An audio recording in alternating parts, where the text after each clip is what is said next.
Berarti kan Kak, ketika lu hanya apakah menjadi masalah ketika lu secara kasarnya jadi kayak semacam kebiasaan aja mengucapkan, tapi bahkan mungkin memaknanya aja mungkin belum ke sana gitu. Maaf saya potong Pak.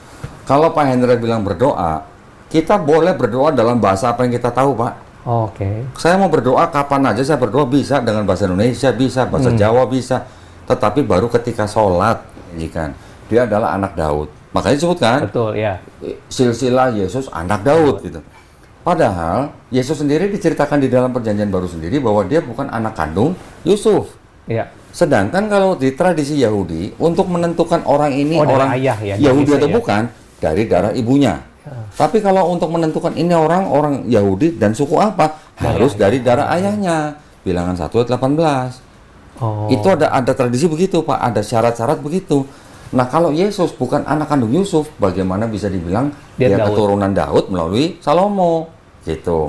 Ya, ketika Yesus lahir, masih ada perang. Sampai sekarang juga masih ada perang. Yesus itu sama orang Kristen dibilang Tuhan yang jadi manusia. Sudah, beda lagi sama syaratnya Yahudi nih. Tuhan bukan manusia, Tuhan bukan anak manusia. Orang Kristen bilang, Yesus itu Tuhan yang jadi manusia karena dia cuma firman-Nya yang jadi manusia. Bapaknya tetap di sorga gitu katanya. Iya. Ya, Yesus itu Mesias karena apa? Karena dia yang istilahnya dia sudah menyelesaikan misi, sudah disalib, sudah diangkat, nanti akan datang lagi. Gitu. Tetapi kan itu tidak semuanya tidak sama dengan syarat-syarat yang ditentukan di dalam Perjanjian Lama gitu loh Pak. Iya. Syaratnya beda. Jadi maka timbullah Kristen dengan Yesusnya, Yahudi melanjutkan dengan rabiniknya. Betul. Tetapi, nah kembali lagi tadi saya tertarik dengan pernyataan Pak Hendra bahwa sebenarnya Kristen itu yang mendirikan itu Yesus atau Paulus. Iya, betul. Kan jelas Pak, Yesus sendiri tidak pernah mengucapkan Kristen, murid-murid Yesus juga tidak ada yang menyebut Kristen. Yang disebut Kristen adalah Paulus, Barnabas, dan pengikutnya. Dan itu juga Barnabas satu kelompok kan? Satu kelompok. Ya. Dan Barnabas itu bukan Barnabas murid Yesus, bukan. Pak? Bukan. Dan Barnabas Paulusnya sendiri jadi rasul, jadi the new rasul kan di luar 12 kan? Betul. Maksudnya mereka mengangkat diri sendiri. Iya, mengangkat diri sendiri, ya betul. Tetapi gini Pak, yang mereka lakukan adalah memberitakan tentang Yesus. Ya. Bukan mengajarkan ajaran Yesus. Kenapa? Karena mereka punya audiens, punya jemaat, orang-orang non-Yahudi. Kalau Yesus bilang, jangan kamu menyangka aku datang untuk meniadakan hukum Taurat. Aku datang bukan untuk meniadakan, tapi untuk menggenapi. Nah, ayat 18-nya begini, Pak. Betul. Matius 5 ayat 18-nya gini. Selama langit dan bumi belum lenyap, satu iota pun tidak akan ditiadakan. Berarti menurut Yesus di Matius 5 ayat 18, hukum Taurat itu nanti akan hilang setelah apa? Kiamat. Iya. Betul kan? Tapi Paulus di Efesus 2:15 bilang apa? Yesus yang mati sebagai manusia itu sudah membatalkan. Pertanyaan saya cuma gini Pak, ini Paulus ngomong Yesus sudah membatalkan hukum Taurat dengan cara mati di atas kayu salib ini atas wewenang siapa? Elohim yang menurunkan Taurat kepada Nabi Musa, kan yang menurunkan Taurat Elohim nih, Tuhan Yang Maha Esa nih. Kok berani-beraninya seorang Paulus mengatakan hukum itu sudah batal gitu?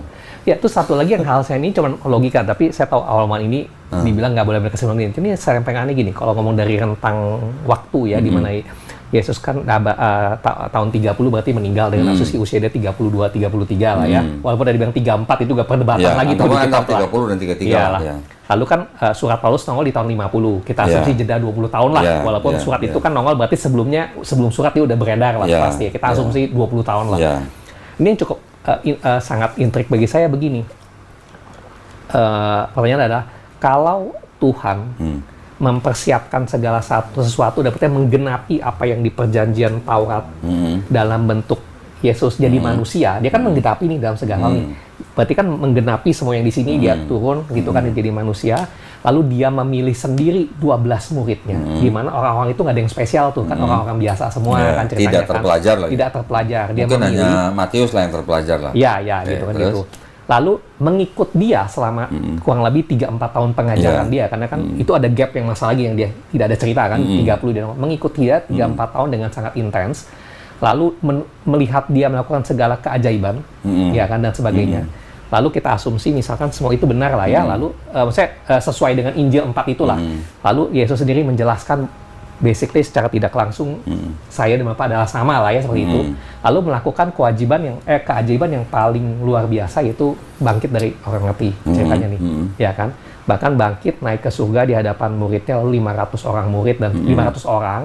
Lalu sebelum itu ada spesifik langsung bahkan kayak ngomong ke Petrus kayak lu akan jadi batu karang gua dan sebagainya, menyebar, terus memberikan perintah kepada murid-muridnya sebarkanlah gitu. Lalu itu kan satu momen yang life changing kalau orang melihat dalam hidupnya dong. Berarti lu takut mati apa lihat orang bisa ya dong, mati nothing lah sesuai dengan ajaran itu kan gitu.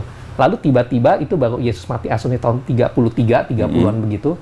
Tiba-tiba 17 tahun kemudian tahun 50 Yesus nongol lagi di orang di tengah jalan nama Saulus, dia muncul lagi. Berarti dianggap 12 murid itu tuh jong semua dong pilihan lu. Enggak, saya kayak nggak, berarti somehow di batin saya adalah harus ada yang benar, harus ada yang salah di satu sisi. Tapi ketika kalau kita bilang bahwa Paulus yang benar, kita menganggap bahwa Yesus salah dong memilih 12 murid ini. Gitu gini sih Pak, harus nongol lagi di satu tempat. Gini, kalau kita konsepnya gini, karena kita memahami tradisi Islam bahwa Nabi Muhammad SAW menerima wahyu di Gua Hiro melalui malaikat Jibril alaihissalam. Ketika di Kristen diceritakan Paulus melihat cahaya, mendengar suara Saul mengapa engkau menganiaya aku, kita hormatin Pak, karena itu tradisi. Ya kita hormatin. Cuman maksud saya setelah Paulus mengaku menerima wahyu dari Yesus, apakah yang diajarkan Paulus ini sama dengan yang diajarkan Yesus? Itu pertanyaannya kan Pak. Betul.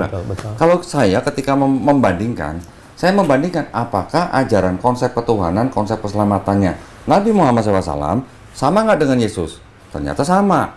Apakah ajaran Yesus sama dengan Nabi Musa? Ternyata sama. Iya, itu sama, betul. Karena sama, berarti tidak mungkin Nabi Muhammad SAW ini adalah Nabi palsu.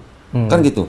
Tetapi ketika ada orang yang mengaku rasul, mengajarkan sesuatu yang berbeda dengan Yesus, Bapak berani bilang ini Nabi palsu atau Nabi asli? Iya, makanya saya bilang. Jadi ada sesuatu, pasti ada yang benar, ada yang salah. Nggak mungkin dua-duanya benar. Saya ngomong juga ke teman saya, gue nggak bisa terima konsep kalau dua-dua ini benar, saling sesuai. Karena nggak mungkin. Logikanya gini, maksudnya untuk Tuhan menggenapi jadi Yesus dari Taurat, ini ribuan tahun, digenapin, lalu dia menunjuk sendiri 12 murid, menyebarkan ajarannya. Kok tiba-tiba dia ngasih banyak ke orang yang di luar murid gitu. Kemudian dia tunjuk orang lagi, orang ini menyebar lebih masif dibanding 12 murid ini. Lalu, loh, itu berarti ada yang something wrong dong. Misalnya saya ada berkontradiksi banget gitu. Ditambah lagi, apalagi konteks lebih Paulus yang ngajarin jauh lebih kompleks. Tidak sekarang gini Pak, di Matius 15:24 Yesus mengatakan aku diutus hanya untuk domba-domba yang hilang dari bangsa Israel. Tiba-tiba di Matius 28:19 karena itu pergilah, jadikanlah semua bangsa muridku, baptislah mereka dalam nama Bapa dan Putra dan Roh Kudus. Nyambung nih Pak? Iya, betul. Kan nggak nyambung. Ternyata yang Matius 28:19 itu adalah ayat tambahan gereja Romawi di abad kedua Pak. Oh, itu add-on. Ya, abad kedua. Nah, saya bisa memberikan indikasi yang kuat bahwa itu add-on. Dari mana Pak? Karena ketika kita baca dari Matius sampai Wahyu, tidak ada murid-murid Yesus yang membaptis orang dalam nama Bapa dan Putra dan Roh Kudus. Semuanya membaptis dalam nama Yesus. Bahkan Paulus pun membaptisnya dalam nama Yesus gitu Pak. Kalau murid-murid tidak membaptis orang lain dengan dalam nama Bapa dan Putra dan Roh Kudus, pertanyaannya kan begini, murid-murid itu nggak taat dengan perintah Yesus di Matius 28:19 atau benar Matius 28:19 itu ayat tambahan? Gitu Pak. Ya bagi saya satu yang ini adalah soal add-on itu bagi saya cukup conflicting sih Bang. Bapak jangan kaget, yang di Gospel Yohanes pun ada add-on Pak. Nah, kita bisa buka nih Pak, di Yohanes 7, cerita tentang wanita yang berzina, ingat Pak? Yohanes 7 ayat 53, ini kan 53 ini. Nah 53 sampai 8:11 nih Pak. Ini cerita wanita berzina, kemudian ayat 11 ini. Mana ayat 11? Ini 11 ini. Di sini Pak, ayat 53 ada tanda kurung nggak Pak? Nggak ada, Sampai di 11 ini ada tanda kurung nggak Pak? Nggak ada. Nggak ada ya? Nggak ada. Saya tunjukin nih Pak. Ini sama-sama LAI loh Pak. Saya cuma memperlihatkan doang loh. Ini LAI TB1 1974. Ini LAI TB2 nih Pak. 2023. Ada buku penjelasan di sini. Kalau ada tanda kurung, berarti apa Pak?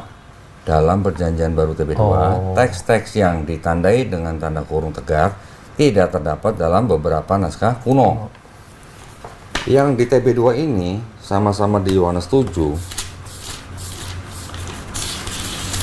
ayat 53, Bapak tolong bandingin di sini. Ayat 53 nih Pak, ya. Ada tanda kurung? Ada. Di sini ada tanda kurung? Panjang amat. Berarti satu cerita ini adalah add-on. Oh, di sini dia belum. Di sini belum dikasih tanda kurung, di sini dikasih tanda kurung. Iya. Sama-sama LAI, beda tahun. Iya. Nah, kalau di sini babi hutan haram, di sini babi najis. Iya. Waktu itu pada saat itu soal babi hutan saya masih mencoba defense dengan cara translationnya mungkin swine. Jadi bisa jadi pembelaan saya bisa gini. Kalau translation saya masih bisa menerima gitu. Karena dasar saya bread jadi roti jadi rezeki. Tapi ketika add-on jujur bagi saya itu problematik gitu bagi saya problematik karena add-on itu adalah yang pasti itu bukan naskah asli. Add-on itu berarti kan ada seseorang yang nambahin. Lalu seseorang nambahinnya itu kan berarti haknya siapa dia untuk nambahin, konsensus seperti apa itu nambahin. Lalu ketika konsensus ditempelin itu jadi satu kebenaran dong, seakan-akan dong ceritanya dong. Tapi maksudnya kan penambahan itu kan jadi menambahkan atau bahasa kasarnya cocokologi. Jadi lu pengen hasilnya ini, lalu ada transkrip yang lain, diambil, lu add-onin gitu atau apa misalkan. Karena yang saya tangkap Markus itu bahkan saya bicara ke teman saya suruh dia cari tahu, ya kan gitu. Dia sampai cek, dia harus kirim saya website yang orang kayak researcher Bible luar negeri ya. Lu coba baca nih add-on gitu kan. Dia nggak baca, saya baca. Ujungnya kesimpulannya juga sama. Saya setuju teks itu ditambahkan, tapi saya secara pribadi nganggap bahwa teks itu bukan asli dari Markus. Iya benar. Ini kita fungsi Katolik loh Pak. Tapi Bapak pasti belum pernah ngeliat ini. Belum. Yang ini karena yang zaman dulu ada tulisannya apa nih Pak? Itu untuk diperdagangkan. Ini dengan catatan dan pengetahuan lengkap 2009 dipersembahkan kepada umat Katolik Indonesia oleh Direktorat Jenderal Bimbingan Masyarakat Katolik Departemen Agama Republik Indonesia. Resmi dong Pak? Iya. Dicetak 3.000 eksemplar. Iya. Oh 3.000. Di seluruh kitab Katolik atau Protestan yang disebut dengan 1 Yohanes 5 ayat 7 kan itu satu-satunya ayat yang dianggap mengajarkan konsep Trinitas yang sempurna. Ya. Karena ada Bapa, Firman, Roh Kudus, dan ketiganya satu. Ini yang koma kan ya? Iya, yang koma kan? Ya, ini kan konsep Trinitas yang sempurna. Iya, betul. Makanya bisa koma koma itu ditambahin kan? Ini keterangannya begini, Pak. Bapak mungkin sudah pernah nonton video saya sering memperlihatkan ini belum? Yang mana coba saja? Ini ayatnya nih, Pak. Di kitabnya yang LAI, ada nggak? Ada, sama bunyinya. Ini. Saya buktikan 1 Yohanes pasal 5 ayat 7. Coba Bapak bandingin ini dan ini, sama nggak? Ini. Dalam Roh Kudus dan ketiganya adalah sama. Sama ya. Sama. Ada tanda kurung ya Pak ya? Iya ada tanda kurung. Ada catatan kaki nih Pak. Kalau dibaca nih bagian ayat ini. Bagian ayat ini tidak terdapat dalam naskah Yunani paling tua dan tidak pula terjemahan ya yang paling dalam Vulgata ya. Iya itu ya betul. Nah iya betul. Terakhir apa tuh Pak? Karenanya? Ya karena disisipkan karenanya bagian ini pasti tidak asli, bahkan dijelaskan ya. Ya.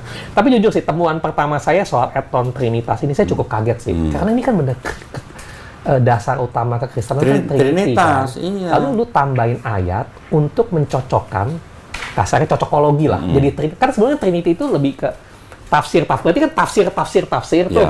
Oke, saya bisa terima lah karena orang-orang scholar Bible lalu dia tafsir. Jadi saya bisa terima. Tapi ketika jadinya lu tempelin ayat buat cocokologi dengan tafsiran lu, nah itu udah one step too far. Kalau bahasa saya gini Pak, bahasa saya. Ini kan di sini disebutkan apa? Ayat ini aslinya adalah sebuah catatan di pinggir halaman. Berarti ketika penyalin menyalin ayat-ayat, ada footnote lah. Ada catatan kaki nih Pak. Catatan kaki ini kan bisa dikatakan ini adalah pemikiran agama. Pemikiran, ya, bisa pemikiran pemuka agamanya, bisa pemikiran penyalinnya. Iya betul. Pemikiran orang ini dinaikkan derajatnya menjadi ayat. Ya, jadi bisa saya katakan pemikiran agama dijadikan agama.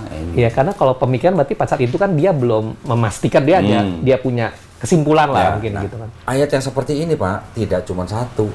Tadi yang Yohanes yang perempuan zina kan sudah jelas itu juga kesipan. Yang lain juga banyak Pak di sini Pak. Nih catatannya. Nanti di Matius 17 ini ayat ini tidak asli. Iya. 18:11 ayat ini tidak asli. Sudah saya tandain Pak di sini. Banyak yang seperti itu. Belum lagi yang endshot. Dari bawah bilang. Ini juga begitu. Iya. Ya, tadi kita udah bahas nih. Banyak yang begitu Pak. Jadi hampir semua di surat-surat yang di Perjanjian Baru itu semuanya entah satu atau dua ada add-on-nya, Pak. Ya, terutama yang soal kebangkitan Yesus itu karena bagi saya kan tuh kunci banget ya menunjukkan manusia or God lah. Betul. Lalu kalau dianggap Injil yang paling tua itu Markus, paling mendekati tahun dia ya, walaupun beda berapa puluh tahun, itu kan sangat-sangat esensial tuh, masih fresh lah ya, 40-50 tahun. Kok penulisnya tidak nulis? Bagi saya itu kan hal yang sangat penting gitu kan gitu. Sekarang ini yang tadi saya bilang nih, Pak. Ini adalah dokumen-dokumen yang disebut dengan Nag Hammadi Library. Ya. Dokumen-dokumen ini tadi saya bilang, ini adalah dokumen-dokumen Kristen yang tidak masuk ke dalam Bible-nya Kristen. Yang ditemukan di desa Nag Hammadi Mesir. Saya tunjukin ke Bapak. Ada yang disebut dengan Gospel, the Second Discourse of the Great Set yang tadi saya bilang. Nanti ada lagi the Gospel of Philip. Iya. 473. Saya tunjukin ke Bapak. Ini nggak mungkin kan Pak masuk ke dalam Bible karena ceritanya bertentangan dengan Matius, Markus, Lukas, Yohanes gitu loh. Nah ini, the Great Set. Di sini diceritakan yang disalib Simon orang of Cyrene, Yesus melihat sambil tertawa dari jauh. Gimana? Iya. Ya? Tentang yang pendapat yang Simon Kirene itu emang ada beberapa saya temuin sih, yang soal ya betul. Gini Pak. Ini kan kita hanya melihat dokumen. Ada kalangan yang meyakini bahwa Yesus disalib dan bangkit dari ketiga, ini Kristen. Ada Kristen juga yang bilang ini Yesus melihat penyaliban itu dari jauh sambil tertawa katanya. Terus ada lagi yang seperti ini.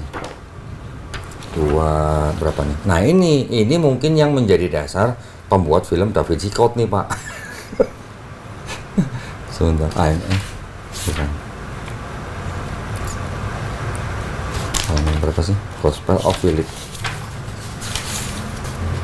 157. Nah ini apa nih Pak disebutnya? Wisdom of Maria Magdalena. Iya. Yesus mengasihi Maria Magdalena lebih daripada murid-murid yang lain. Iya. Yesus sering mencium Maria Magdalena di bibirnya. Iya, betul. Yahudi Pak, kalau bukan suami istri cuman bibir apa nggak dirajam itu Pak? Iya, betul. Maksud saya gitu. Nah, ya oke, itu sih dari situ. Lalu dari teman-teman saya kan kemudian kan pokoknya itu saya bicara lah, terus ada beberapa hal yang istri saya coba tanya, kalau misalkan kamu konseling dengan Pak Doni, coba tanyalah beberapa hal yang menurut kamu. Nah, awalnya kita cuma nanya gini, karena saya bilang ke dia gini, jujur saya kan juga baru mempelajari tentang Quran lah ya, tapi mempelajari masih simple banget lah. Saya jujur, saya bilang karena background saya begini, saya tuh tidak mau masuk langsung pelajari ke tokoh utamanya Nabi Muhammad. Karena bagi saya, kayak di Kristen itu Yesus dianggap tokoh sakralnya, Nabi Muhammad tokoh sakralnya.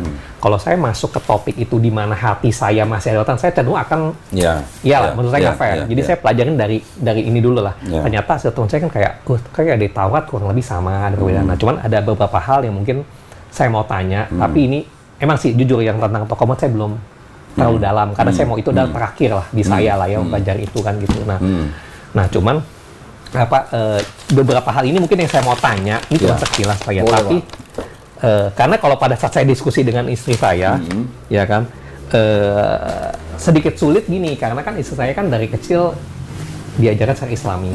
Nah, jadi ketika saya nanya suatu hal yang, aja ya, Mbak, ya? Hal yang sedikit menanyakan tentang itu, dia seperti saya defensif, dengan defensif balik. Jadi saya susah untuk, jadi nggak enak lah tanya gitu. Karena bagi saya simpel gini.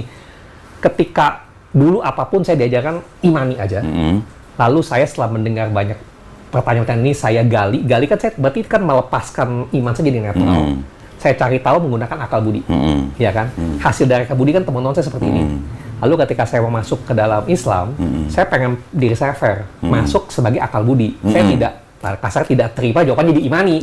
Lu kalau imani gue sama aja kayak begitu lagi gitu ceritanya lo gitu kan gitu. Nah itu sebenarnya tahapan saya gitu kan gitu. Jadi mungkin ada beberapa hal yang misalnya, tapi ini mungkin cuman sekilas doang sih Pak Iber. Sebenarnya beberapa cuman karena saya baru bikin sekitar 2-3 hari lalu lah ya.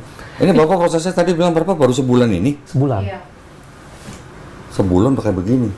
Sebulan, jujur sebulan. 2 tahun Pak, baru begini. Nah makanya saya bilang ke dia ketika nyatakan, saya bilang kamu tanya semua orang yang transition dari agama A, misalkan jadi kamu Islam, mualaf dan sebagainya. Kalau dia sekedar KTP, transition mah gampang. Dia pindah gitu, tapi ya ujungnya dia cuma jalannya begitu aja, gitu loh. Tapi kalau orang yang cukup dalam bukan bilang dia beriman banget ya, cukup dalam apa yang dia tahu di sebelumnya. Ketika transisi itu tadi text time panjang banget. Karena dia harus memecah keimanan dia, mendekonstruksi, lalu dia tidak awalnya mungkin tidak terima, lalu dia menerima fakta itu, lalu dia mulai mencari kan, dia mulai mencari. Nah, proses pencari ini biasanya pasti kan nggak singkat. Dia akan membedah mungkin setiap agama atau agama yang tertarik dengan berhati-hati lah, lebih detail gitu kan gitu. Nah, ya ini semua. Tapi gini Pak, mohon maaf, sebelum itu Pak ya, saya cuma ingin mengingatkan Bapak aja nih.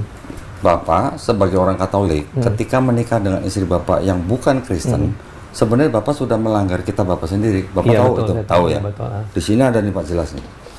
Ada di kitab ini. Ini cuma buat referensi aja Pak ya. Maksudnya supaya kalau Bapak memang mau memikirkan yang lebih dari sekarang, ini dasar buat Bapak untuk tahu gitu bahwa di dalam kitab Bapak sendiri pun menikah beda agama pun dilarang Pak. Ini ayatnya. 2 Korintus 6:14. Ini tafsirnya Pak. Tafsirnya apa Pak? Bermitra usaha nggak boleh dengan orang selain Kristen. Hubungan intim juga bisa. Hubungan intimate association. Betul. Golongan rahasia nggak boleh. Persahabatan karib nggak boleh. Betul. Berkencan nggak boleh. Menikah nggak boleh. Betul. Ya. Silakan Pak, yang itu mau tanya Pak. Ini cuma singkat aja Pak, mungkin waktu ya. Ini cuma pertanyaan saya sini, tapi lebih saya coba tidak masuk ke dalam konten, karena kan konten saya kan belum paham lah, kan saya orang luar. Kayak cuma satu gini. Mengapa sepertinya, ini pandangan saya, mungkin saya salah ya. Kalau di Islam itu kayaknya di antara agama-agama besar ya, kita ngomong agama besar kan yang kayak di Indonesia aja lah, agama gitu. Kok sepertinya Islam ini satu-satunya agama yang sangat menekankan, bukan mewajibkan ya, menekankan kayak pewajiban penggunaan bahasa Arab dalam segala doa dan pokoknya dalam segala banyak hal lah, dalam banyak hal gitu kan.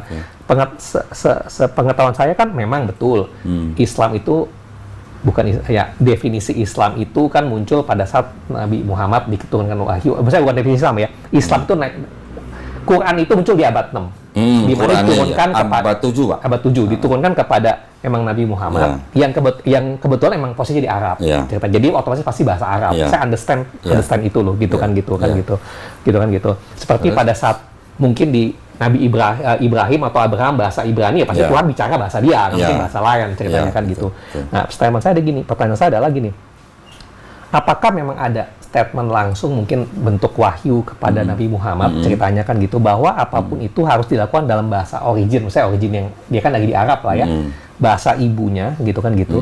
Sedangkan kan sepengetahuan saya, menurut perjanjian lama dan juga saya cek di Quran, saya juga cek tuh bahasa itu kan terjadi pada saat Menara Babel itu tuh mau bangkrut, Tuhan akhirnya kasih tanda petik wahyu kepada banyak orang, jadi lahirnya bahasa-bahasa beragam bahasa itu. Kalau mereka berpisah masih mendapatkan kelompok bahasa. Jadi kan saya anggapnya pada saat itu bahasa aja kan basically diciptakan oleh Allah ceritanya gitu kan gitu. Lalu tapi kalau kayak gitu kan kayak di Taurat sendiri masing-masing orang udah ada bahasa masing-masing. Otomatis kan ketika dia beribadah mungkin versi Tauratnya mungkin menggunakan dialek masing-masing dan sebagainya ceritanya kan. Lalu kemudian pada saat kebetulan Yesus juga bahasa Aramik, saya tahu sih. Ya walaupun entah kenapa jadi Greek dan sebagainya, saya juga kenapa sedih translate sama translate ini gitu kan gitu. Itu terlalu jauh sih bagi saya kan gitu. Terus keren ini Pak, bener nih Pak, itu keren ini. Sudah tahu begitu tuh udah keren. Ya karena selalu ada kepentingan daripada agama Kristen dan Barat memisahkan diri. Saya tahu lah, jadi di identitasnya dijauhkan lah ceritanya. Saya juga paham kata-kata kayak Yesus damai bersamamu itu adalah insya Allah, saya juga paham lah itu kan versi dari Arab kan, walaupun sengaja damai bersamamu tuh bukan insya Allah Pak, damai bersamamu tuh assalamualaikum. Atau insya Allah juga sering kan dia juga ngucapin. Kalau insya Allah ada di Yakobus Yakobus 4:15 tuh ada tuh malah tuh. Maksud saya kan itu mungkin dipilih sengaja multi translate dari bahasa ini ke ini supaya jauh lah. Nah, itu satu, kenapa apakah ada benar-benar teks seakan-akan wahyu daripada Allah kepada Nabi Muhammad kalau bahwa menggunakan bahasa itu ceritanya loh gitu kan gitu. Karena saya terpaku banyak orang dia berdoa bersolat dengan bahasa Arab. Tapi menurut saya tuh nggak semua bisa bahasa Arab. Jadi hanya menjalankan ritual tanpa menyadari makna dari doa itu apa gitu maksud saya. Sedangkan itu kan kayak bukan bertentangan ya, kebiasaan saya ketika mempelajari tentang Kristiani, ajaran Yesus kan bahwa hubungan dengan Bapa itu kayak simpel, hangat gitu kan. Nah, Karena itu kan ada gap barrier bahasa tuh gitu. Maksud saya kenapa gitu kan gitu. Saya coba jawab Bapak ya. Pertanyaan Pak Hendra itu sama dengan pertanyaan saya ketika saya baru masuk Islam, Pak. Ya, jadi gini. Ternyata di dalam Quran Allah SWT sendiri berfirman bahwa Allah SWT akan memberikan pesan atau hukum atau syariat itu kepada suatu kaum dengan bahasa yang mereka mengerti. Oke. Nah, saya dulu ketika baru masuk Islam saya tanya, kenapa Quran diturunkan di Arab? Kenapa Quran diturunkan dalam bahasa Arab? Ini kan penting, Pak. Iya, betul. Seperti pertanyaan Bapak tadi, kenapa saya sholat harus menggunakan bahasa Arab? Iya, gitu betul. Rupanya, Pak, setelah kita pelajarin, bahasa Arab itu adalah merupakan salah satu bahasa yang tertua. Selain bahasa Aramaik dan bahasa Ibrani. Oke. Ada lagi nanti Sanskerta lah ya. Iya, itu. Tapi ini 3 yang disebut dengan bahasa Semitik, ini sama-sama umurnya hampir sama lah. Tua, ya Pak ya, satu. Yang kedua, Bapak tahu nggak kira-kira dalam bahasa Indonesia itu kosakatanya ada berapa? Nggak tahu. Kira-kira nih Pak ya, paling banyak 250.000 kosakata. Dikit. Bahasa Inggris tahu berapa? Kira-kira 600.000. Lebih kompleks. Bahasa Inggris kosakatanya kira-kira 600.000, Indonesia 250.000. Bapak tahu kosakata bahasa Arab? 12, Pak. 12 apa? Juta. Oh, dia lebih rich ya dalam hal itu. Jauh, Pak. 250.000, 600.000, 12 juta. Kalau 12 juta, kira-kira bahasa yang begitu kaya kosakatanya dipakai untuk menyampaikan pesan diganti dengan bahasa Indonesia yang cuma 250.000, muat nggak Pak kira-kira? Nggak bisa. Nah, itu maksudnya. Jadi seperti kita mau menuangkan air segalon ke dalam sebuah gelas 200 ml, nggak akan muat Pak. Tapi dengan bahasa Arab muat gitu maksud saya. Saya paham. Contoh nih Pak, paling gampang. Kata bisa itu artinya apa Pak? Can. Apa maksudnya? Can. Iya, can. Bisa melakukan. Iya, can. Atau satu lagi apa? Ada lagi nggak yang lain? Cool. Apa lagi? Apa lagi? Able. Iya, able, can sama kan lah. Bisa itu artinya bisa melakukan atau apa? Racun bisa Pak? Enggak. Apa? Poison? Bisa. Ya, bisa. Oh, bisa. Sorry, ya bisa. Ya, bisa ular. Ya, racun kan? Bisa itu ya. Selain 2 kata ini apa lagi Pak? Nggak tahu. Nggak tahu. Iya. Kalau kata apa ya namanya ya? Pukul. Hit, punch. Punch. Ya. Apa lagi Pak selain itu? Ya, jab. Jab apa ya? Jab pukul juga. Pukul, punch. Pukul 10 siang bisa? Oh iya, waktu. Betul. Selain 2 ini apa lagi? Nggak ada lagi. Iya, betul. Tapi kalau bahasa Arab Pak, bahasa Arab satu kata itu artinya bisa 10, 20, bahkan 30 arti gitu. Ini terbuka sih. Saya juga baru nggak kan ini. Saya sadar gitu. Dengan pas saya pelajarin beberapa hal mengenai perjanjian baru yang tanda petik bermasalah. Kebanyakan permasalahan kan juga terjadi karena, maaf kata ya, stupid translation lah menurut saya loh. Karena pada saat itu era terlalu sibuk pengen menjauhkan diri menjadi barat dan sebagainya. Jadi translation asli itu lalu diterjemahkan jadi bahasa apa, terjemahkan mungkin dari Aramik jadi Greek, lalu dia di inilah Yunani dan sebagainya. Sedangkan saya tahu sedangkan di Quran itu kan Qurannya sendiri tetap menggunakan bahasa native, bahasa Arab. Dari bahasa itu ya mungkin saya salah ngomong ya, orang boleh menafsirkan apapun versinya, tapi teks aslinya begini loh. Betul. Gitu kan gitu. Ini teks aslinya seperti ini. Jadi apapun yang lu tafsirkan, teks aslinya seperti ini. Nah, saya kasih pemahaman begini ya Pak ya. Saya kasih tunjuk nih Pak, begini nih Pak. Sebentar. Ini. Ini apa? Ada Quran. Iya Pak. Yang ada bahasa Arabnya. Mana? Nah ini. Iya Pak, maaf Pak. Ini The Holy Quran Pak ya? Iya. Ada bahasa Arabnya, ada terjemahannya. Iya. Ya Pak ya? Yang ini tidak ada bahasa Arabnya, cuma terjemahan. Cuma terjemahan. Iya. Yang ini saya menyebutnya mushaf Quran. Quran saya sebutnya. Tapi kalau yang terjemahan aja, saya tidak bisa menyebut ini Quran, Pak. Saya harus menyebutnya ini Quran terjemahan gitu, Pak, maksudnya. Iya. Kalau yang ada teks aslinya, saya baru boleh menyebut ini Quran. Karena ada aslinya seperti itu. Ada teks aslinya gitu. Jadi kalau mau terjemahan ini pilihan kata-kata penerjemah, ataupun ada tafsir, ataupun ada asbabun nuzul, semua orang kembalinya ke teks asli. Iya, jadi kalaupun pada saat dia menerjemahkan misalkan tidak sesuai, ya itu salah yang nerjemahin karena aslinya seperti ini loh gitu. Makanya gitu. Pak, orang yang menerjemahkan itu harus benar-benar paham bahasa Betul, Arab. betul. Dan bahasa Arab sehari-hari, Pak, dengan bahasa Arab yang di Quran, beda ini beda, Pak. Ya, pasti. Beda. Karena udah ribuan tahun. Betul. Bahasa Arabnya yang di Quran juga dengan bahasa hadis, Pak. Hadis itu kan sabdanya Nabi. Ya. Itu pun beda. Karena itu lebih stratanya lebih atas ya. Betul. ceritanya Jadi ya, kalau lebih kita Islam, kita beriman bahwa Quran ini benar-benar semuanya 100% firman Allah gitu, Pak. Oke. Firman Allah yang disampaikan kepada Nabi Muhammad SAW melalui malaikat Jibril alaihissalam. Lalu terus kalau gitu apakah ya maaf mungkin saya salah, saya Iya. tidak sepatutnya saya komen ini karena saya bukan orang Iya. belum orang Islam ya Iya, saya lihat. nggak apa-apa. Tapi saya bertanya gini, karena kan banyak banget saya lihat orang-orang Muslim ketika dia berdoa dia menggunakan kan bahasa Arab tuh. Tapi kalau mungkin saya challenge, lu tahu nggak sih maknanya ketika yang ngedoain gitu kan? Maksudnya itu kan kayak barrier to entry. Misalnya barrier to entry, dalam arti kan kak, ketika lu hanya apakah menjadi masalah ketika lu secara kasarnya jadi kayak semacam kebiasaan aja mengucapkan, tapi bahkan mungkin memaknanya aja mungkin belum ke sana gitu. Maaf, Itu saya gimana? potong, Pak. Ya. Kalau Pak Hendra bilang berdoa, kita boleh berdoa dalam bahasa apa yang kita tahu, Pak. Oke. Saya mau berdoa kapan aja saya berdoa, bisa dengan bahasa Indonesia, bisa bahasa Jawa, bisa. Tetapi baru ketika sholat. Nah, Dia ada tingkatannya. Kalau sholat ada beda. menggunakan Kalau kita sholat, kita menggunakan bahasa Arab. Tapi kalau kita mau berdoa pribadi, kapan aja kita mau berdoa minta apa, bahasa apa aja boleh. Oke. Ya, oke. Saya paham. Tapi yang itu saya ngerti sih kenapa, soal yang karena dia ada berapa juta itu jadi 12 juta ketika kosakata. itu bukan dibebaskan ya, ketika itu tidak dalam bentuk makna teks asli, Iya. itu akan jadi cukup problematik Iya. lah karena Pak, itu akan, ketika ada orang sholat, terus dia kemudian mengganti bahasanya dengan selain bahasa Arab, itu pun jadi masalah, Pak. oh gitu ya. Kenapa? Karena apa yang dibaca di dalam bacaan sholat itu, ketika diterjemahkan, ini kan bisa berbeda Ya, artinya. betul. Sedangkan nggak usah itu, Pak, nggak usah diterjemahkan. Kita melafazkan sedikit berbeda, itu pun maknanya bisa berbeda, Pak. Iya. Ini contoh paling gampang begini, Pak. Kalau saya ngomong begini, Malik Yaumiddin sama Malik Yaumiddin, artinya beda tuh sama, Pak. Iya, Yang satu panjang, satu pendek. Nah, bahasa Indonesia tidak mengenal panjang pendek, ya kan, Pak?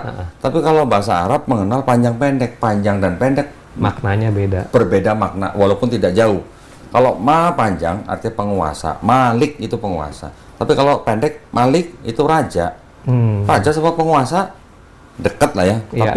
Tapi nggak bisa yang Malik sebagai raja, salah juga. Tetapi walaupun begitu artinya tidak jauh beda gitu, Pak, maksudnya. Contoh nih, Pak ya, contoh. Kalau di Indonesia kita menyebut kata ganti pertama aku, saya. Iya. Kata ganti kedua apa, Pak? Kamu, Anda. Iya. Kata ganti ketiga apa? Kalian. Kalian kan kata kedua. Kedua. Oh iya, kedua. Nah, kalau kata ganti ketiga kan dia. Oh iya, dia. Iya kan? Kalau dia laki-laki, Indonesia ada nggak, Pak? Nggak ada. He, she dia nggak ada. Kan, Di Inggris ada kan? Ada. He, ada she. Iya.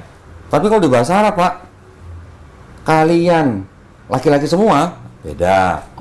Kalian perempuan semua, beda. Atau kamu perempuan, beda. Kamu laki-laki, beda. Kalau kata di Inggris, kamu laki-laki atau perempuan, beda apa sama, Pak? Sama, B-nya sama. Sama, B-nya you kan? Iya, betul. Nggak ada you untuk laki-laki khusus, you untuk perempuan. Iya, Tapi kalau kata ganti ketiga dia, baru ada he, ada she. Iya, betul. Kalau di Arab, Pak, baru kata ganti kedua aja udah beda laki-laki perempuan. Oh, jadi spesifik tidak salah pemaknaan karena katanya kuantiti katanya jauh lebih kaya. Betul, kosakata, Pak, istilahnya. Gitu. Nah, ini kedua, Pak. Tapi ini Pak, saya sebenarnya, ya. Saya soal dulu ya, boleh ya? Ya, izin dulu ya. Iya, Pak. Salam maghrib. Iya, sorry. Pak, dari tadi nggak minum ini. Iya, nyantai, Pak. Kuat ya tenggorokannya. Nggak jadi dibikinin teh tadi. Ini ada teh. Nggak apa, udah. Iya, nyantai aja. Sini. Iya, nyantai aja. Waduh, sebentar ya, Pak. Iya, Pak, nyantai. Ini ada ini kampelan. Ini saya matiin dulu apa nggak usah? Iya, mau diganti dia. Oh, ganti baterai. Oh iya, maaf. Sorry. Ini saya cabut dulu ya. Mau makan apa ya? Enggak ada, saya bawa makan. Ya nggak usah. Nggak usah, makasih. Nggak usah. Siap, Nanti Mas. aja Iya. dari sini. Nggak apa-apa, Pak. Nyantai aja. Nanti kalau malam gimana? Nah, nyantai.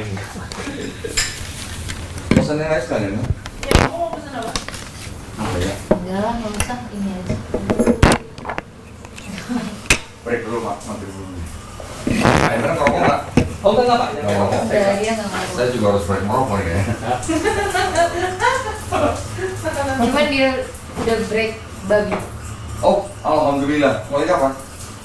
Udah berapa lama Pak? Dari itu sih yang pas Sebenarnya sebelum dia ngomong pun, Ya, saya berantem juga dulu, tahu udah itu udah sadar. Tapi itu masalah dari perjanjian lama kan jelas. sama iya, ditunjuk-tunjukin iya. ayat-ayat. Gitu kan. Lalu di perjanjian baru pun definisi dihalalkan tidak seperti ke babi kan, cuma ditafsirkan bahwa sekali Iya. kematian ini. Jadi ini kayak menafsirkan itu. Iya benar.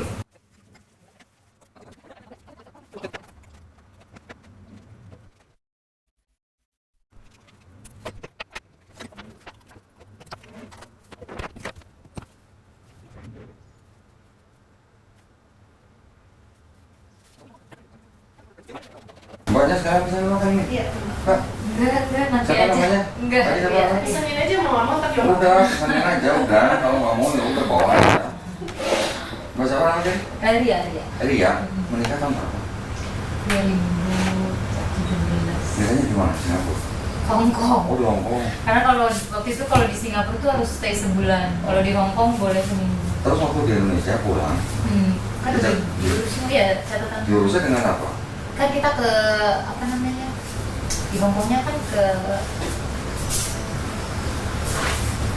apa ya namanya? Lembaganya, enggak maksudnya yang di Indonesia Oh yang di Indonesia nggak tahu deh. terdaftar di catatan Terdaftar. sipil, di catatan sipil. Iya. Berarti bukan Islam pernikahannya. Oh gitu ya. Iya. Kalau yang Islam terdaftarnya di KUA. Iya, bukan catatan tahu. sipil. Iya benar. Iya sipil betul. Iya.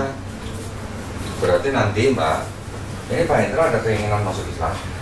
Sebulan ini ada, karena kan gimana ya?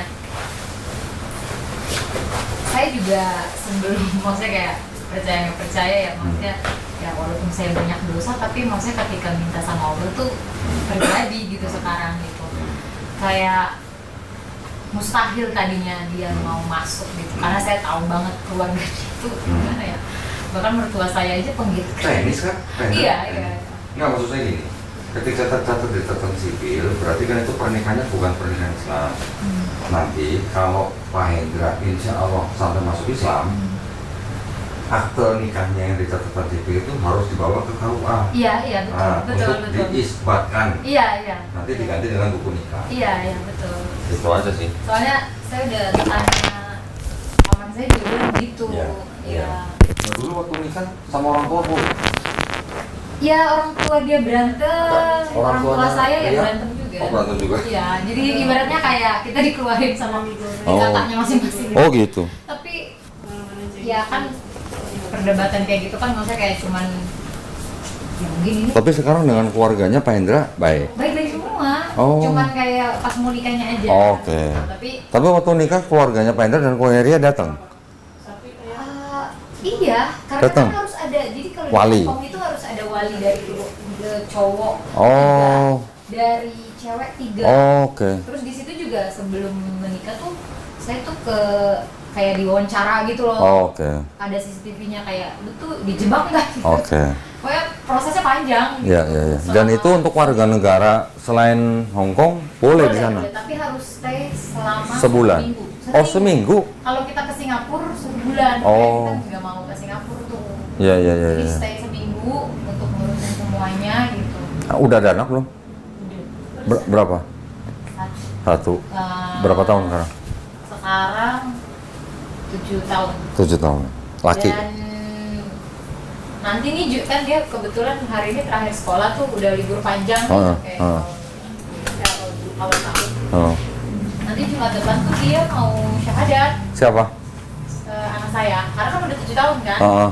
Kan HTK udah. Oh. Itu pun ya kejadiannya ya sekarang dulu kayak ya nggak boleh lah masuk sama mertua saya. Oke. Tapi pas kesini-sininya tuh mertua saya kayak kan anak saya udah bingung nih.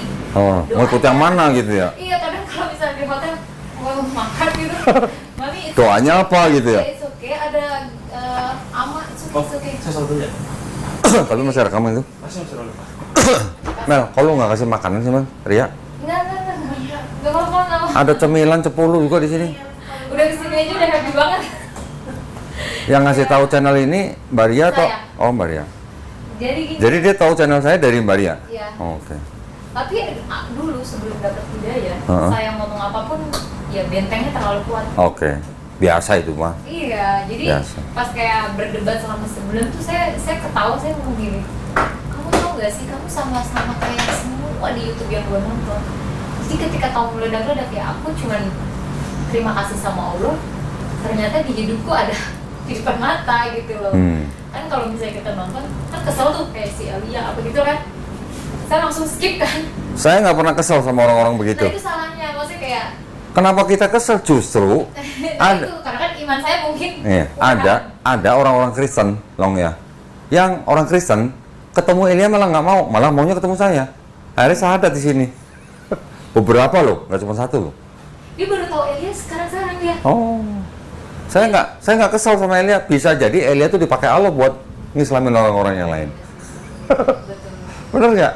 Bener. Sekarang kalau ngelihat Quran dibakar, marah nggak? Marah. Dulu itu kayak maksudnya kayak semua orang yang nonton kita tuh kayak benci banget, Ya. sampai kayak keluar kesel. Ya. Tapi ketika saya juga dapat hidayah kan Ya. dari Allah kan, maksudnya kayak beda gitu menyikapinya gitu. Udah Pak Indra, saya sebat dulu ya Pak ya. Sebat dulu Pak, nyantai Pak. Nyantai. Ambil napas. Nyantai. Dia soalnya catatannya banyak banget. Oh, nggak apa-apa, santai. Tapi Saya Pak, jujur sih, gua kan itu kalau udah terima tamu sampai jam berapapun saya layani. Kalau nggak, urusan nggak perbandingan ya. masuk ke konten loh, karena kan belum bidang gua lama sekali. Iya. Jadi Nggak apa-apa. konten itu kan nggak boleh masuk. Saya justru mau ngasih saran. Ya ini nggak ada yang tahu ya nanti ya. Iya. Pak Hendra ini sebenarnya udah bisa bikin konten. Karena pengetahuannya Pak Hendra sudah bagus Tapi banget. nggak bagus sebulan lah Pak. Ih, sebulan segini justru saya bilang bagus. Bener nggak Long? Iya. Ini orang belajar baru sebulan segini loh. Minggu kemarin saya cerita sama keluarga saya, terus Heeh. ya ironis juga lah, keluarga saya juga pesantren gitu lah. Oh. Pokoknya kayak kita tuh di sini kuat gitu. Oke. Makanya saya bilang sama dia, gak mungkin sih Allah kayak maksudnya kita kan percaya takdir ya gitu, walaupun kita menentang. Tapi ada takdir yang diusahakan loh, Maria. Iya betul. Ya, Sekarang ada baru belajar. Nah, ada takdir mutlak, ada Iya. takdir yang diusahakan. Ya betul. Gitu. Sekarang baru belajar, cuman ketika saya mendalami yaitu sebulan ini tuh panas terus kita berdua, tapi kesini-sininya saya bilang Karena kayak, mungkin gini Pak, sedikit beda gini, saya kira saja gitu. Dalam beberapa bulan terakhir memang bukan ngomong gesekan lah ya, karena saya itu bukan tipikal yang adu mulut, bukan ya, saya tipikal yang diam gitu kan Yeah. gitu. Dimana ada satu dan lain hal jujur sih mengenai masalah dalam beberapa tahun terakhir ini kan masalah tekanan finansial cukup sangat berat lah. Otomatis kan kalau finansial berat kan pasti kan stres setiap orang akan beda lah ya. Iya. Lalu di satu sisi kan istri terus dia makin mendalami, dia makin memperdalam lari ke agama lah. Ya. Ya wajar, setiap orang kan Ya. agamanya beda-beda. Ya. Kalau kita kan cowok pasti dua hal, Ya. agama satu hal, kalau bahasa Islam ikhtiar satu hal. Ya. Ya kan pasti kiri kanan. Ya, Sedangkan betul. namanya istri kan bisa ya agama doang karena dia mau ikhtiar apa Betul. kan ceritanya kan gitu. Jadi ketika dia makin mendalami kan tanpa sadar gapnya dengan saya makin jauh karena kan dia makin detail tuh. Mungkin dulu kan lebih cincai Ya, gitu lah ceritanya ya, kan gitu ya, kan. cincai. Gitu, cincai atas nama cinta lah kan. Iya. Makin lama kan gapnya makin jauh kan, ketika Ya. dia makin mendalami gapnya makin jauh kan gitu kan sebenarnya. Nah ketika gap makin jauh itu dia sudah sampai, ini cuma pengandaian ya, sampai di sini saya kan masih start romantik nih ceritanya kan. Lalu ketika akhirnya dia mulai berbuka suara ke saya, misalkan sebulan lalu sebelum saya belajar, saya kan akan pasti kan awal ada resisten lah ya. Tapi saya coba, ya udahlah, saya coba pelajari. Tapi ketika saya pelajari ini kan gap ini kan jauh kan, maksudnya udah jauh banget. Mungkin dulu dia di sini, saya di sini lah. Iya. Ketika dia belajar kan dia di sini nih, Iya. saya di sini nih. Oh, Nah, oke. jadi kan makin jauh nih gapnya Oke. kan, gitu kan, Iya. makin jauh nih. Nah justru perbedaan gap ini mulai jadi masalah, karena dia mulai berbicara ke bukan cincai lagi loh. Kayak di Islam ini nggak boleh. Jadi saya kan jadi makin problem. Berarti Ria ngaji juga dong berarti dong. ya maksudnya bukan ngaji sih, maksudnya makanya saya kemarin berantem gitu itu sama dia, terus saya di perjalanan saya bilang sama dia, tapi aku bersyukur loh gitu, karena maksudnya hadirnya kamu malah aku belajar dari agamaku dan aku juga belajar dari agamamu yang maksudnya dia ngasih tahu semua walaupun kadang enak gitu dengerinnya, tapi kan belajar juga gitu, kita tuh harus sabar. Kita sebagai orang Islam, ya maksud saya, walaupun kita punya akidah sendiri nih, tetapi ketika kita mendengar akidahnya orang lain, agama lain, kita nggak boleh enak. Itu yang Justru dengan kita mempelajari akidah orang lain, kita nanti bisa membuktikan bahwa akidah kita yang benar. karena maksudnya sekarang kan saya lagi mendalami, jadi saya tahu kebenaran Iya. Kemarin itu sampai ngomong sama dia, apa ya? Ada Mbak, ada suami istri datang ke sini, istrinya Islam, suaminya Kristen. Ketika istrinya sudah mulai ngaji, dia sudah mulai banyak pengetahuan tentang agama dia. Di sini ribut sendiri dia sama suaminya. Sampai dia bilang sama suaminya apa? Kamu kalau nggak masuk Islam kita cerai. Saya bilang, Bu, ributnya di rumah aja Bu, jangan di sini. Saya bilang gitu. Ya. Ayam goreng itu apa ayam goreng mentega? Mentega.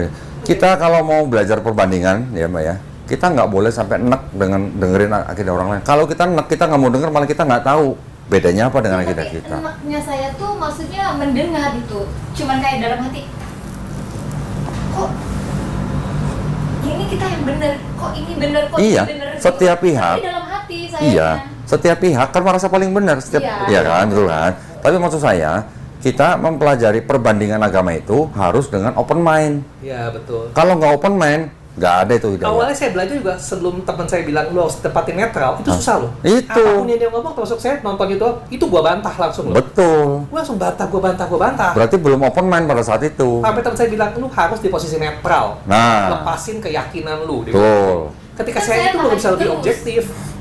Nah, ini jawabannya hari ini dia datang sini, bisa jadi gitu. Kan saya tadi udah bilang kan, saya Hah? tuh mustahil gitu ngerubah dia gitu. Nggak bisa Mbak.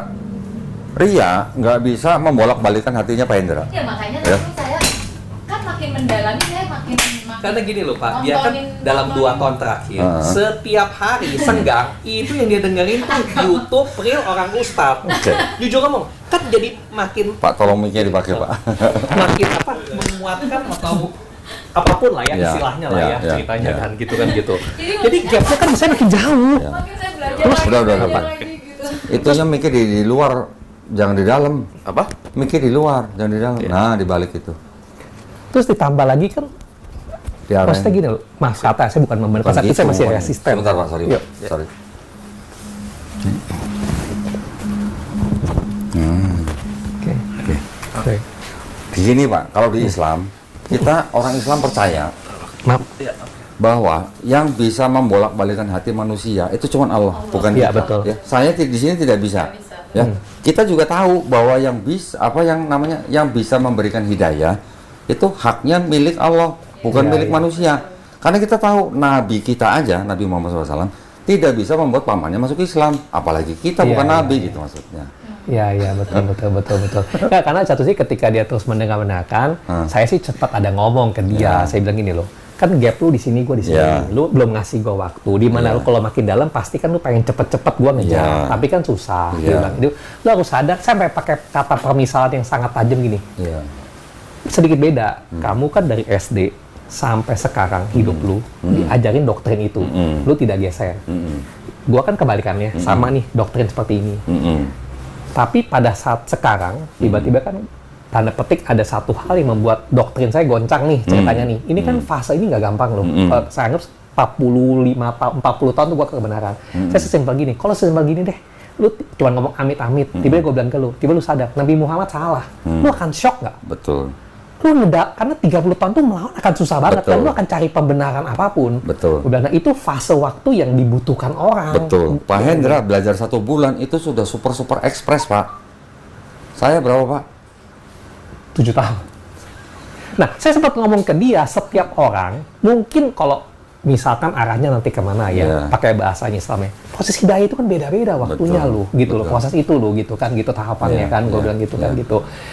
Maka saya bilang, saya bahkan mencoba sangat objektif, saya tidak mau masuk ke tokoh Muhammad dulu. Karena bagi saya itu tokoh sakral. Saya menghargai itu loh. Gitu, terlepas dari, maaf kata ya, semua agama kan mengunggulkan terus menjelekkan sesuatu lah. Saya terbuka lah. Ya kan, itu mungkin pemahaman yang salah setiap orang, oknum lah, saya anggap oknum. Makanya saya coba untuk hati saya ini clean banget sebelum gua masuk ke tokoh paling sakral. Betul, karena Gitu loh. ketika orang mempelajari sebuah agama, kalau dia tidak mengajari core daripada agama Ya, itu betul, sendiri, betul. dia tidak akan bisa menerima tokohnya. Iya, Ya kan? iya, betul. Jadi ketika orang hanya mengamati, itu yang banyak terjadi apa? Miskonsepsi. Gitu. Iya, betul. Gitu. Lanjut Ya, Pak. ya, lanjut. Oke, next ya, Pak. Ini bisa. Ah. Ini udah oke, Pak? Udah. Dah. Sorry. Yuk. Udah. Ini posisinya kok kayak kurang enak. Iya. Oke, udah. Suaranya udah oke. Lanjut. Udah. Oke. Nah, itu yang satu. Tadi balik yang setelah bahasa ya, Pak. Sang yang kedua. Nah, ini sedikit, sebenarnya jujur sih, saya tidak terlalu, saya secara pribadi mungkin saya salah ya. Saya tidak terlalu memperpusingkan masalah Perjanjian Lama atau Taurat. Karena bagi saya itu kan ribuan tahun lalu. Kalau bagi saya pribadi, walaupun tahu saya salah, di agama saya salah. Banyak cerita yang di Taurat itu bagi saya, entah cerita rakyat, entah cerita apaan, atau penulisnya hiperbola, pokoknya banyak hal yang karena saya hidup di era sekarang, saya anggap itu sesuatu yang mistikologi dan sebagainya. Jadi saya anggap bahwa apapun perbedaan di Taurat kalau antar agama ini, pada basically saya take grain of salt lah. Bagi saya itu sebenarnya tidak terlalu signifikan. Cuman bagi saya selama alur-alurnya itu semua sama, bagi saya nih match lah ceritanya lah. Cuman ini bukan dari saya pribadi, cuman kayak ada selalu perdebatan klasik. Sebenarnya udah masuk ke konten, sini bukan tempatnya saya ngomong sih. Perdebatan itu sebenarnya tidak peduli. Perdebatan paling klasik adalah tentang bagaimana kisah lampau nabi-nabi, di mana terjadi arsiran 3 agama, terutama di Taurat lah. Ini kan jelas 3 agama lah ya, gitu kan. Bagaimana di luar iman ya, karena kalau ngomong iman udah selesai pembicaraan, gitu kan gitu. Bagaimana secara umum Islam menyikapi kalau kisah-kisah tertentu dalam Taurat yang dianggap paling benar, kan setiap agama nge-versi dia paling benar lah ya, kita terbuka lah ya. Yang paling benar, yang di-stated di Islam ceritanya, ternyata itu berbeda di 2 ini. Ya ceritanya. Satu paling klasik lah, Papa Ismail. Soal paling klasik. Gitu.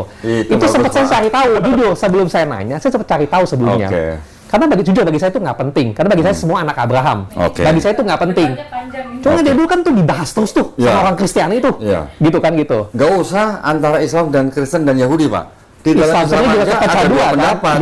Yang satu bilang Ismail, yang satu bilang Ishak. Tapi ini, menurut ahli tafsir yang namanya Ibnu Katsir, kalangan Islam yang mengatakan bahwa yang mau disembelih itu adalah Ishak, itu berasal dari kisah-kisah Israiliyat gitu. Israiliyat itu dari kisah bangsa Israel, ya. Tetapi sebenarnya kalau mau melihat di dalam Quran itu sebenarnya mudah, Pak. Mudahnya kenapa? Karena di dalam Quran ini ceritanya nggak panjang, nggak seperti Kejadian pasal 21, 23 gitu. Kalau di Quran itu cuman berapa ya? 13 ayat. Ya, Quran surat As-Saffat ayat 100 sampai 112. Di situ cuma diceritakan Nabi Ibrahim alaihissalam berdoa minta diberikan anak yang soleh. Ternyata sama Allah SWT diberikan anak yang sabar. Jadi ada sebutan nih, anak yang soleh, anak yang sabar.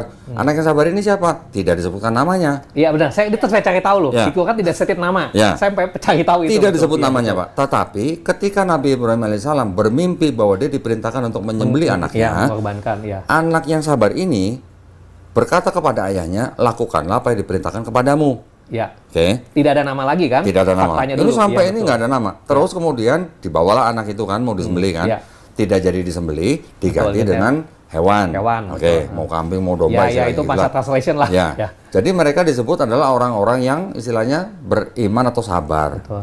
Baru setelah kejadian seperti ini, baru ada 1 ayat terakhir, barulah ada berita nanti akan lahir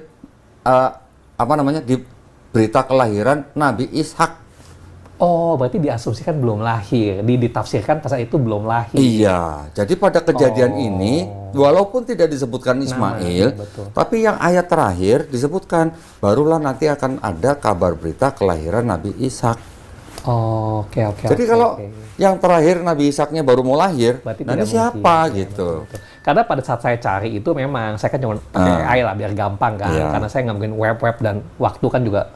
Tapi begini Pak, buat kita orang Islam, ketika nama Nabi Ismail alaihissalam tidak disebutkan dalam insiden ini, buat kita juga nggak penting. Penting nggak? Nggak penting. Yang penting apa? Nabi Ibrahim lulus ujian. Karena emang makna konteks kejadian itu kan adalah mempertanyakan keimanan ujian Abraham. untuk Nabi Ibrahim atau Abraham, betul kan? Iya betul. Sama seperti ketika di Quran disebutkan bahwa Nabi Isa alaihissalam tidak dibunuh dan tidak disalib, tetapi yang disalib adalah orang yang diserupakan. Yang bapaknya nggak ada namanya kan? Nggak ada namanya Pak. Betul. Buat kita orang Islam penting nggak yang diserupakan siapa? Nggak penting. Yang penting apa? Nabi Isa diselamatkan. Karena ayat selanjutnya Nabi Isa alaihissalam diangkat. Gitu maksudnya. Iya betul. Nah, tetapi kalau kita baca kronologinya Bible, kitabnya orang Yahudi, mau lihat Pak sekarang?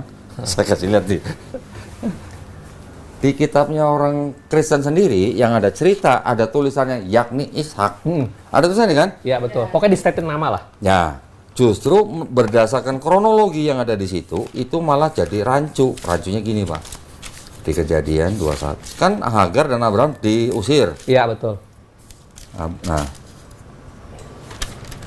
Mana 20. nih? Elot 20 nih.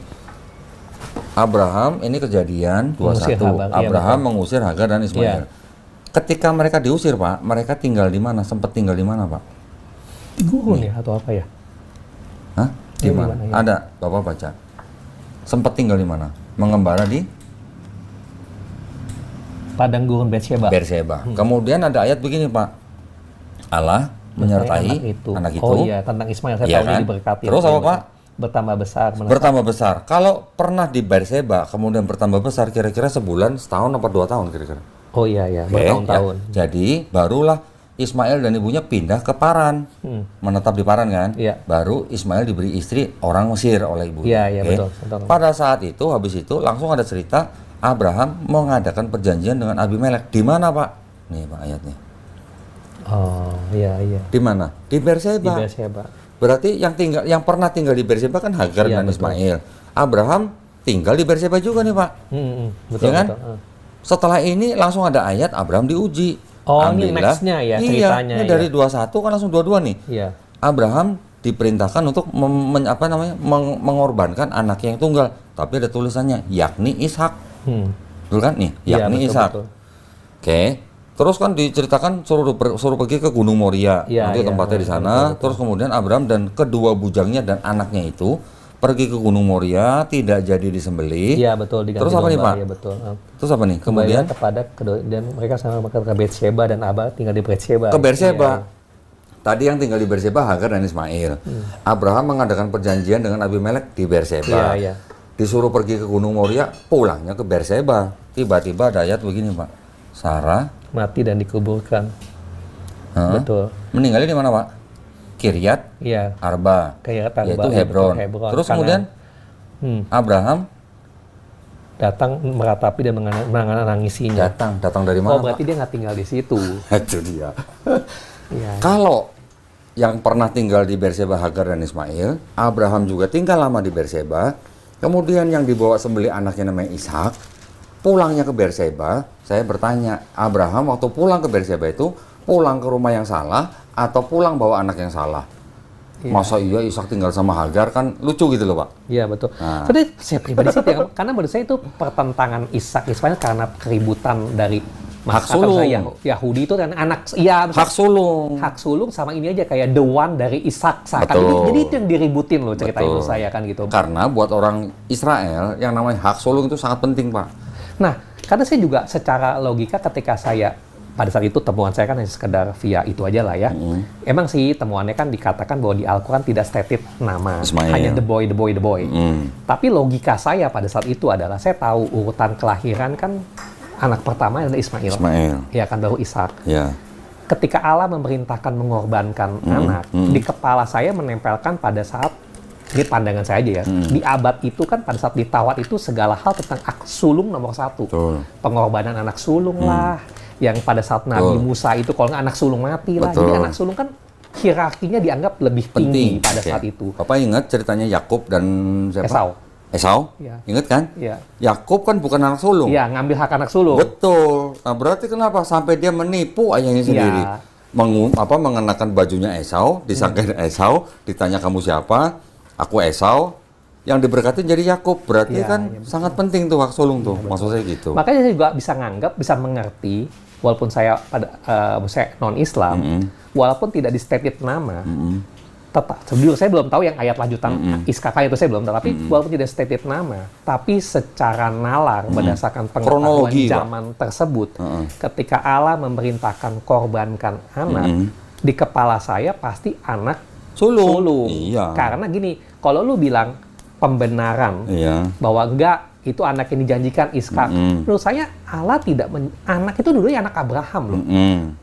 Konteks maaf kata ya, istri sah istri dari budak itu kan mekanisme hal lain lah.